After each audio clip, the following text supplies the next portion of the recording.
Olá, pessoal, tudo bem com vocês? Na aula de hoje a gente vai continuar estudando a hidrodinâmica, passando agora para o capítulo 2 do livro do Rodrigo. Nós vamos falar, revisar aquele experimento de Reynolds que caracteriza os escoamentos como laminar, turbulento ou de transição. E nós vamos avaliar a distribuição de velocidade, as características de cada um desses tipos de escoamento. Então, como a velocidade varia para um escoamento considerado laminar? Como a velocidade varia para um escoamento considerado turbulento?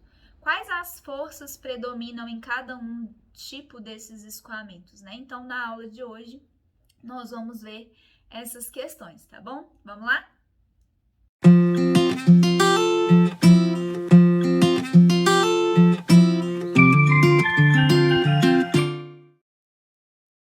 Então, entrando no capítulo 2 do livro do Porto, nós vamos falar agora dos tipos de escoamento em tubulações. Vamos falar então do experimento de Reynolds, dar uma relembrada nesse experimento, nos tipos de escoamentos que nós temos e como Reynolds classificou cada um dos tipos de escoamento. Vamos avaliar a distribuição de velocidades, os parâmetros relacionados a um escoamento laminar em tubulações forçadas e escoamento turbulento em tubulações forçadas. Então, avaliar também quais são as particularidades desse escoamento. Quando um fluido está escoando em uma tubulação que tem um diâmetro D, esse escoamento é dado por uma vazão Q, a velocidade vai variar ao longo da seção transversal da tubulação. Nós já vimos isso, que a velocidade é nula na parede pelo princípio da aderência e vai atingir o seu valor máximo no centro da tubulação. Quando nós temos uma situação desse tipo, é possível estabelecer uma velocidade média que é definida pela relação entre a vazão e a área da seção transversal do tubo. Nós também já vimos isso. Então, quando a velocidade do escoamento ela varia em função do raio da minha tubulação, eu tenho que para o raiozinho igual ao raiozão, Então, a gente definiu lá. Deixa eu chegar na figura.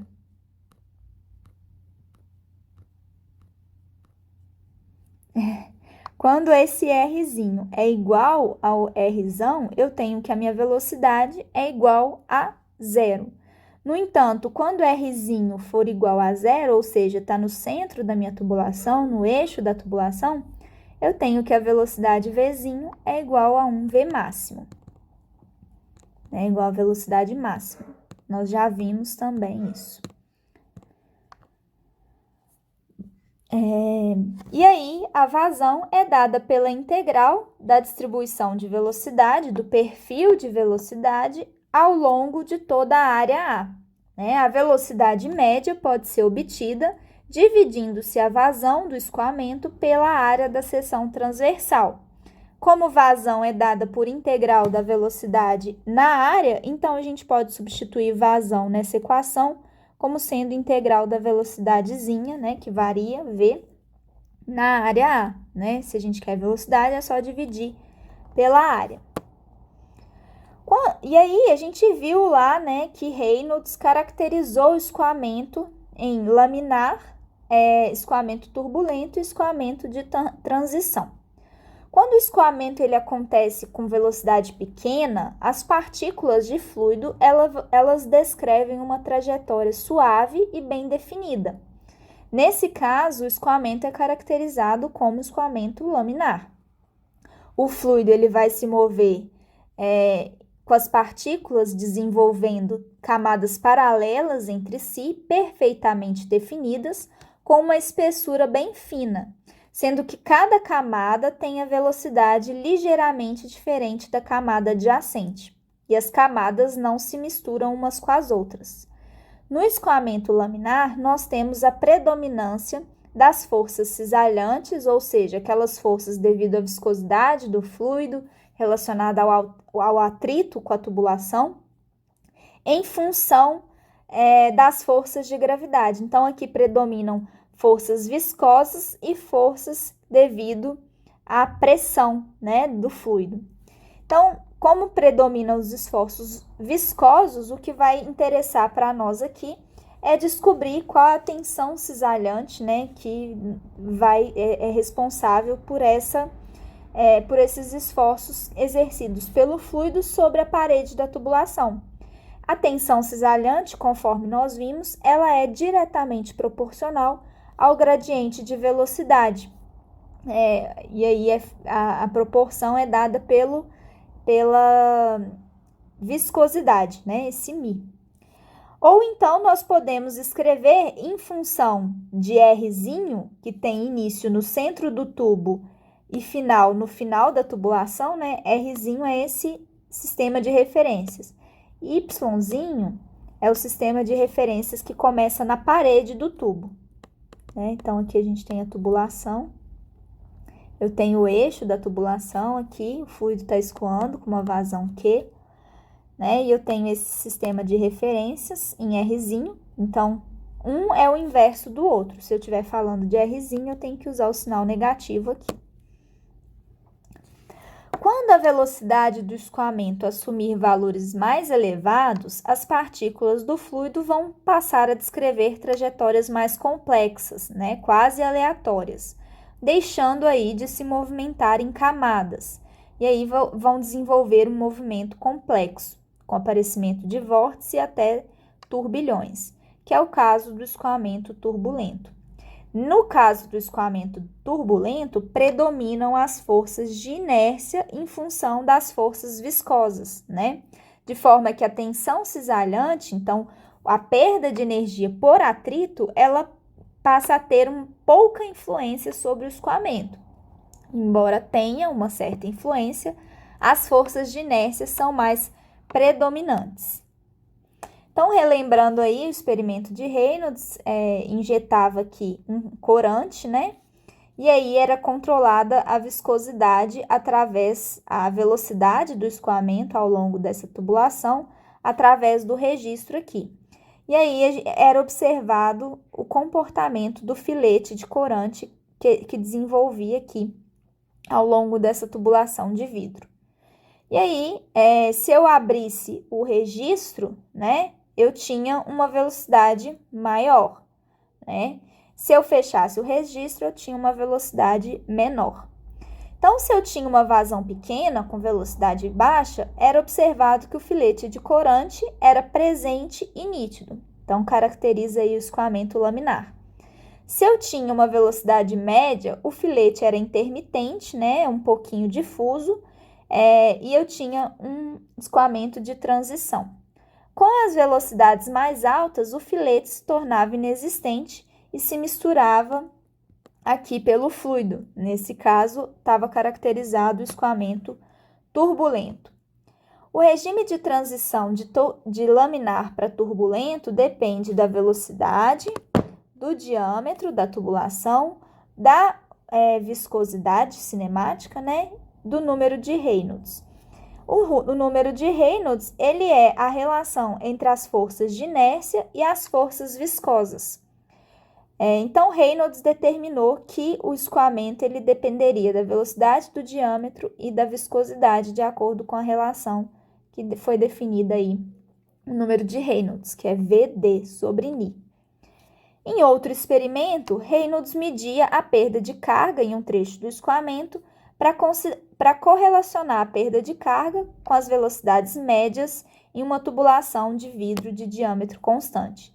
Então, nós tínhamos um escoamento por uma tubulação e era medida aqui, através de um manômetro, né, a diferença aqui de pressão entre os pontos 1 e 2, através de um manômetro diferencial de mercúrio.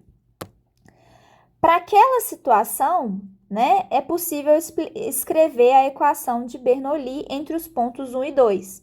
Então, a gente pode determinar que no ponto 1 eu tenho uma cota Z1, uma pressão P1, né, e uma velocidade V1. Para o ponto 2, eu tenho uma cota Z2, pressão P2 e velocidade P2. Entre o ponto 1 e o ponto 2, há uma perda de energia, uma perda de carga, né, em função do atrito, das tensões cisalhantes. Como as velocidades no ponto 1 e 2 são iguais devido a seu mesmo diâmetro e as cotas são iguais, então eu tenho que a perda de carga entre os pontos 1 e 2 é dada simplesmente pela variação da pressão entre esses pontos dividido pelo peso específico do fluido. Essa equação nos permite determinar a perda de carga do escoamento apenas medindo-se a diferença de pressão entre os pontos 1 e 2. Lembrando aí que no manômetro diferencial de mercúrio, a diferença de pressão é dada pela diferença entre as massas específicas do mercúrio e do fluido que está sendo considerado, multiplicado pela gravidade vezes a variação na altura. Na prática, constata-se que a perda de carga no trecho L não depende da pressão, né?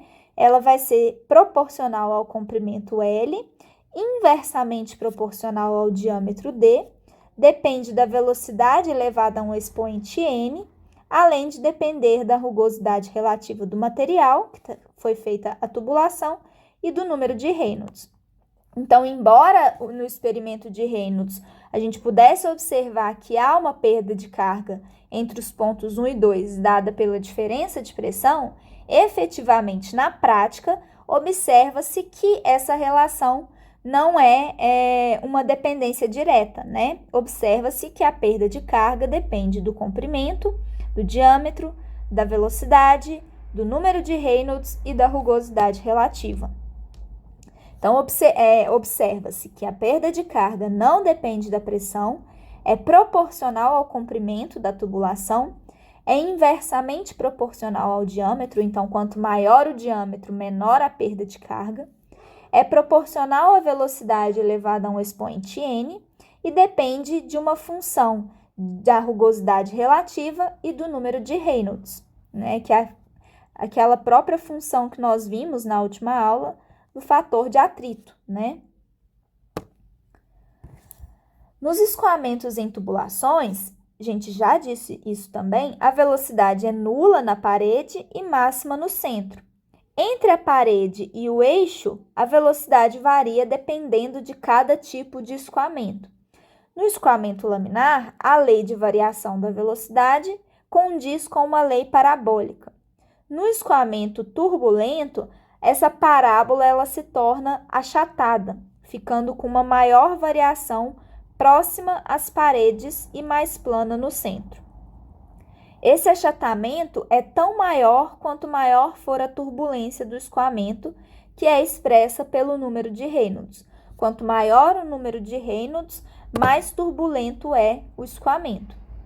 Aqui estão representados os perfis de velocidade para os dois tipos de escoamento. A gente tem, para o caso do escoamento turbulento, observa-se que a parábola ela é achatada, então nós temos uma maior variação da velocidade próximas à parede. Enquanto que vai chegando próximo ao centro aqui, eu tenho uma tendência de estabilização da velocidade, né, aqui em torno da velocidade máxima. A velocidade máxima ela ocorre em maiores pontos aqui, né, da região central. Já no escoamento laminar, eu tenho um perfil mais parabólico, né, parecido aqui com uma parábola. E aí a gente observa a diferença entre o escoamento laminar e o escoamento turbulento. Então, como a gente falou, no escoamento laminar eu tenho a distribuição de velocidade seguindo uma parábola, né? Como se eu tivesse tubos concêntricos com velocidades variáveis. Então, se eu pegar, né, desde o diâmetro mais externo e for afunilando, eu tenho diversos tubos em que a velocidade ela vai aumentando, né, na forma de uma parábola. No escoamento turbulento, eu tenho o perfil de uma parábola achatada. Quanto maior o número de Reynolds, mais achatada vai ser essa parábola. Eu tenho camadas mais lentas próximas à parede, que se misturam com as camadas mais rápidas que estão próximas ao centro. E aí vai haver a formação de turbilhões. Há uma perda de energia devido ao atrito nas paredes e a dissipação viscosa devido às ações internas nas partículas nos redemoinhos. Então, falando ainda sobre o escoamento laminar, né, o fluido ele se movimenta em filetes paralelos e bem definidos, e nesse caso predominam as forças cisalhantes, devido à viscosidade do fluido. Esses esforços eles podem ser previstos pela lei de Newton da viscosidade, que é dada, né, pela relação entre a tensão e o gradiente de velocidade. Essa relação é feita a partir da viscosidade do fluido, né? Então, isso aqui a gente já viu.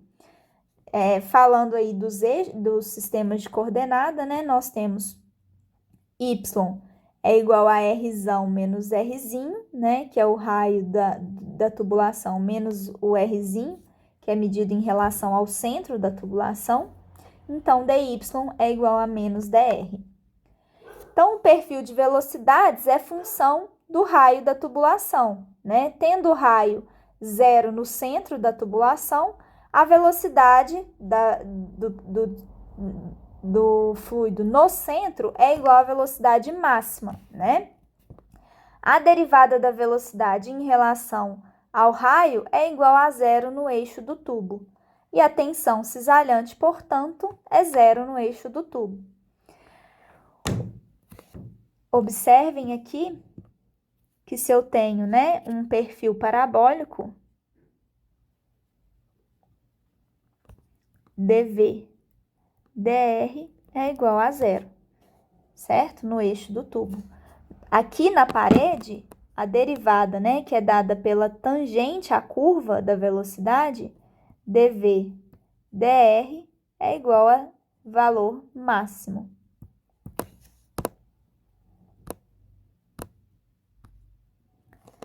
Então, quando Rzinho é igual ao raio da tubulação, ou seja, na parede do tubo, a velocidade é zero e a variação da velocidade com R é máxima, né? Nesse caso, eu tenho que a tensão cisalhante é igual a tal zero, né? Que é a tensão junto às paredes do tubo.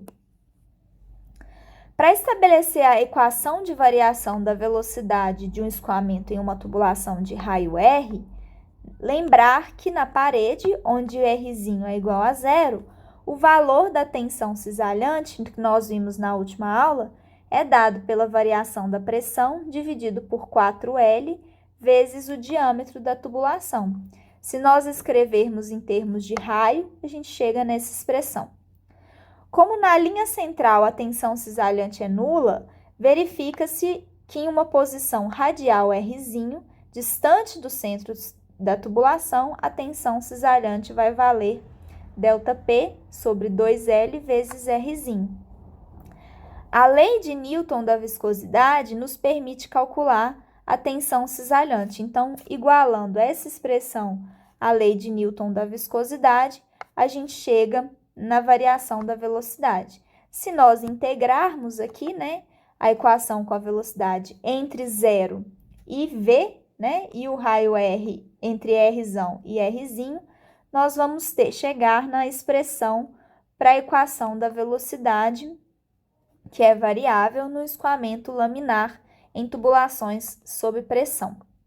Essa equação mostra que para uma dada diferença de pressão e um comprimento L, a velocidade varia com a posição radial segundo uma parábola, né? Daí dizer que o perfil de velocidades no escoamento em tubulações de seção circular é parabólico. Algumas observações. Se Rzinho é igual a Rzão, a equação prevê que a velocidade é igual a zero, ou seja, estou na parede do tubo. Se Rzinho é igual a zero, a equação prevê que a velocidade é igual à velocidade máxima no centro do tubo, né? Que é dada por ΔP sobre 4L vezes μ vezes R ao quadrado. Essa é a velocidade na linha central da tubulação, ou o valor máximo da velocidade. O perfil de velocidades para o escoamento laminar nas tubulações pode ser escrito a partir dessa expressão. Essa expressão muito utilizada, tá, para resolver problemas de velocidade, relacionando a velocidade do escoamento com a velocidade média. Então, é possível escrever a velocidade em função do ponto que eu estou analisando, a minha velocidade, da velocidade máxima do escoamento, né? E obter aí a velocidade média para aquele escoamento. Bom, a vazão total que atravessa uma determinada seção transversal pode ser calculada, né, integrando a vazão ao longo de uma área elementar dA, né? Integrando a velocidade ao longo de uma área elementar dA. Bom, a gente tem que a área dA é a área da seção transversal, então a gente vai chamar, né, 2πr vezes dr. Então, a vazão vai ser dada, né, por π sobre 2 vezes a velocidade média vezes r ao quadrado. Igualando, né, πr ao quadrado é igual a π sobre 2, aqui velocidade média, aqui velocidade máxima. Então, a gente chega numa relação entre a velocidade média e a velocidade máxima do escoamento, ou velocidade no centro. A velocidade média para o escoamento laminar em duto sobre pressão é igual a metade da velocidade máxima. É possível, a partir daí, determinar a posição onde ocorre a velocidade média no perfil de velocidades. Igualando a nossa velocidade à velocidade média, nessa equação do perfil de velocidades, a gente vai ter que Rzinho é igual a Rzão, né? Então, substituindo aí, a gente acha Rzinho é igual a R barra, né? Que é o R onde ocorre a velocidade média. Então, o R onde ocorre a velocidade média é igual a 70% do raio total em função do eixo da tubulação, então a distância do eixo até o ponto em que ocorre a velocidade média, ou então, se eu quiser me referenciar à parede da tubulação, a distância vai ser aproximadamente 30%, né, da parede. No escoamento laminar, é possível estabelecer uma equação simples para calcular a perda de carga, seja em função da velocidade, seja em função da vazão. Então, lembrando que a velocidade média é metade da velocidade máxima e que a velocidade máxima é dada por essa expressão aqui, então a gente pode escrever a velocidade média em termos da variação da pressão, da viscosidade, do L, né, do comprimento da tubulação, e do raio da minha tubulação.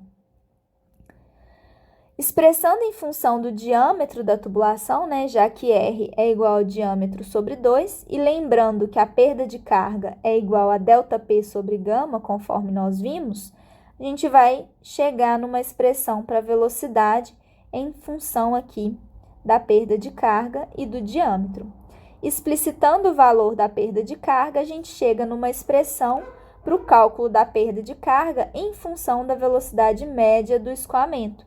Essa equação é chamada equação de Hagen-Poiseuille, da perda de carga no escoamento laminar, expressa em função da velocidade média do escoamento. Então, essa expressão vale para escoamento laminar. Cálculo da perda de carga no escoamento laminar.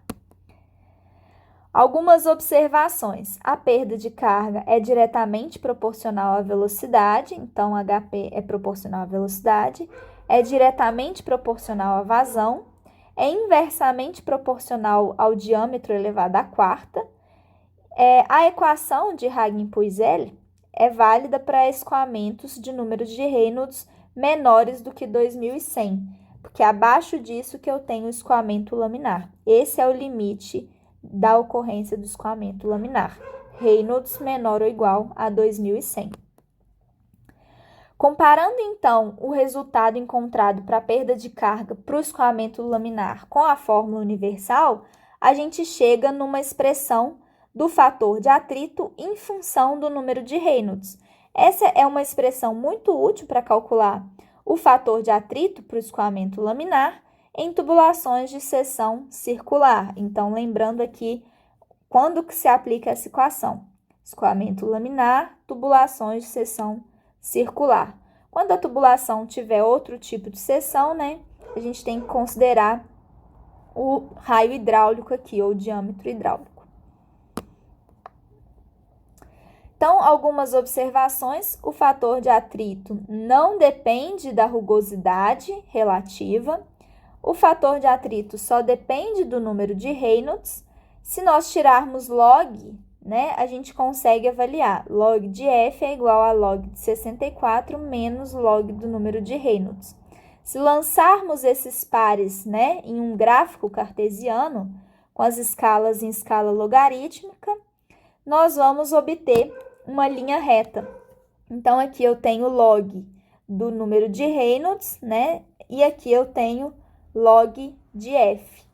Aqui eu obtenho uma reta, né, que vai me dar o valor de F em função do número de Reynolds. Então, basta calcular o número de Reynolds, né, VD sobre Ni, vim aqui no gráfico ou avaliar o fator de atrito, dividindo 64 pelo número de Reynolds.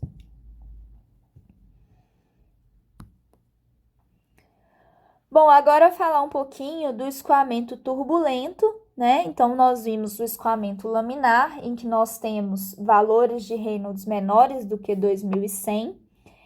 No escoamento turbulento, nós já observamos o fluido se movimentar de uma maneira desordenada. Há um agrupamento de moléculas animadas de velocidade que se deslocam, né, de forma caótica para porções adjacentes de fluido, produzindo forças cisalhantes de intensidades elevadas. Então, o fluido está mais agitado e aqui vão predominar os esforços cisalhantes devido à turbulência e não os esforços cisalhantes devido à parede do fluido, né, ao atrito com a parede. Quando um fluido em movimento alcança a região de entrada de uma tubulação, o escoamento ele passa por diferentes estágios até que o perfil de velocidade não seja mais alterado e a gente possa considerar o escoamento uniforme. Na entrada da tubulação, é importante a gente considerar alguns efeitos, né? Nessa entrada não vai haver, né, bem na entradinha, não há influência das tensões cisalhantes devido à parede, né? O perfil de velocidades, então, é formado por uma figura plana, ou seja, velocidade constante em qualquer ponto da seção transversal. À medida que o escoamento ele vai acontecendo, a tensão cisalhante nas paredes começa a agir, provocando aí uma diminuição da velocidade junto à parede. Então, aqui a gente observa que a velocidade bem próxima à parede aqui, ela tende a ser constante antes de entrar na minha tubulação. À medida que eu vou entrando na minha tubulação, essa velocidade ela vai tendendo a se tornar nula nas paredes e mais significativa no centro da minha tubulação. Então, ela sai de zero e vai aumentando aqui, né, o perfil aproximadamente dessa forma. Então, do ponto de entrada, a velocidade vai crescendo em direção ao eixo, né? Então, como eu coloquei essa parábola aqui, atingindo ali um valor constante, né? Um pouquinho antes do eixo, formando uma camada de velocidade variável com o raio. E essa camada vai chamar a camada limite laminar. Então, a partir daqui da parede, a velocidade ela vai crescendo, né, em direção ao eixo da tubulação. Aqui eu tenho aproximadamente uma velocidade constante, né? Então, aqui eu tenho variação da velocidade até a camada limite laminar terminar. Entre a camada limite laminar e o eixo do tubo, continua a existir uma camada de velocidade constante com as características do escoamento de entrada. Então, aqui eu tenho variação da velocidade de 0 até um certo ponto. Aqui no núcleo potencial, eu tenho uma camada constante de velocidade. E aqui volta a variar até 0, né? Então, assim vai sendo aqui a camada limite laminar e o núcleo potencial, que é o núcleo aqui onde as velocidades ainda estão constantes. A região que se forma entre a subcamada laminar e o núcleo potencial, então tá aqui a subcamada laminar, né, assim amarelo aqui, que tem uma espessura gama, e o núcleo potencial, então é essa região aqui em cinza, né? Essa região é chamada camada limite turbulenta. Nela, há predominância dos esforços característicos do escoamento turbulento, né, com a velocidade ainda variável. Então, nesse ponto aqui, eu tenho a velocidade variando bastante, né, e por isso aqui predominam os esforços devidos ao escoamento turbulento. Ela aumenta enquanto o escoamento continua se afastando da entrada até que esse núcleo potencial deixe de existir. Então, aí eu vou aumentando a minha camada limite turbulenta até que o meu núcleo potencial cesse. E eu não tenha mais velocidades aqui, né, com perfil constante. A partir desse ponto, o núcleo potencial deixa de existir, que aí esse tamanho, né, desde a entrada até o fim do núcleo potencial, nós vamos chamar de comprimento X, e nesse ponto a gente vai chamar escoamento ainda em desenvolvimento, né?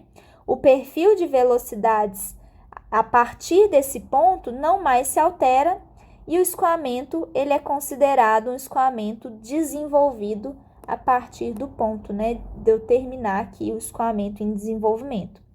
Da entrada até o fim do núcleo potencial, eu tenho um escoamento em desenvolvimento. Então, aqui está a caracterização das velocidades, do perfil de velocidades desde a entrada do tubo até o fim, né, do núcleo potencial. Então, eu vou ter na entrada uma velocidade constante ao longo da tubulação. À medida que eu vou aumentando a camada limite, eu tenho uma variação da velocidade na camada limite e eu tenho aqui no núcleo potencial velocidades constantes, né? Aqui eu já tenho a formação da região em que o escoamento turbulento predomina, que é essa região em cima aqui, em cinza, perdão, né? Aqui essa região ela aumenta até finalizar aqui com o núcleo potencial. A partir do ponto em que eu tenho o escoamento totalmente desenvolvido, essa velocidade ela vai se desenvolver aqui num perfil aproximadamente parabólico, com a velocidade máxima ocupando aí o centro da tubulação. Na prática, pode-se considerar que o comprimento para que o escoamento seja considerado completamente desenvolvido fique entre 6 vezes o diâmetro e 50 vezes o mesmo. Alguns experimentos em laboratório permitem estabelecer o valor do comprimento X em função do número de Reynolds e do diâmetro da tubulação. Mesmo sendo o escoamento turbulento, existem alguns efeitos laminares ocorrendo ali naquela camada, subcamada laminar, que é aquela camada em amarelo, né, que tem espessura gama. Algumas observações em laboratório de escoamentos na região de entrada mostram que a espessura da subcamada laminar é inversamente proporcional ao número de Reynolds. Então, a espessura da subcamada laminar é proporcional a 1 sobre Reynolds. Depois de inúmeras pesquisas, foi possível estabelecer uma expressão para a espessura da subcamada laminar para escoamentos em tubos de diâmetro igual a D, que é igual a 32,8 vezes o diâmetro, dividido por Reynolds vezes raiz do coeficiente de atrito. Bom, pessoal, a gente deu uma introdução bem boa na primeira parte do capítulo 2. Deem uma lida lá no livro do Rodrigo. Qualquer dúvida, vocês podem me procurar. Muito obrigada pela atenção. Se você gostou do vídeo, dá uma curtida para eu ver que você gostou. Se você não gostou, comenta o que posso melhorar. Muito obrigada e até a próxima aula.